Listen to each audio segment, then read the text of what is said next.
We begin this morning with President Moon Jae-in's remarks on Korea's National Liberation Day. Attending a ceremony in Seoul on Tuesday to mark that historic occasion, President Moon hardened his stance regarding the latest flare-up of tensions on the Korean Peninsula.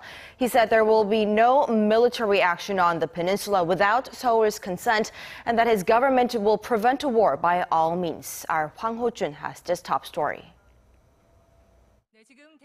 President Moon Jae-in attended the ceremony celebrating the 72nd anniversary of Korea's liberation from Japanese colonial rule, along with 3,000 attendees, including government, political, and religious leaders, but most importantly, the surviving heroes who fought for Korea's independence, who were recognized for their sacrifices.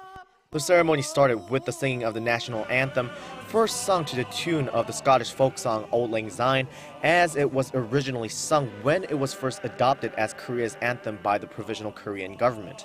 President Moon then delivered a speech where he once again thanked the independence fighters, stressing that Korea will never forget their sacrifices.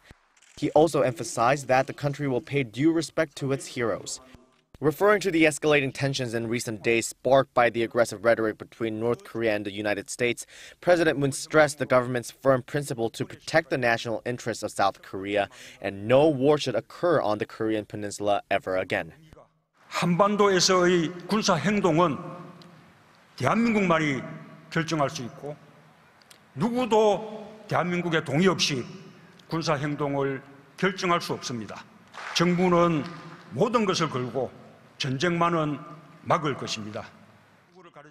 He urged North Korea to immediately stop its provocations and asserted that he does not want to replace or make the regime collapse, nor does he plan to accelerate the reunification of the two Koreas artificially. President Moon also mentioned the sensitive relationship between South Korea and Japan and urged the two countries to aim for a future-oriented relationship, but that can only start when the Japanese government changes its attitude toward historical facts. 그러나 우리가 한일 관계의 미래를 중시한다고 해서 역사 문제를 덮고 넘어갈 수는 없습니다. 오히려 역사 문제를 제대로 매듭지을 때 양국 간의 신뢰가 더욱 깊어질 것입니다.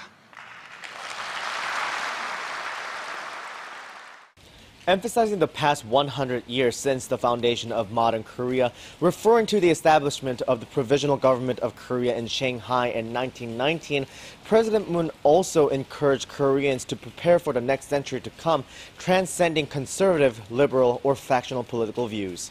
Hojun, Arirang News.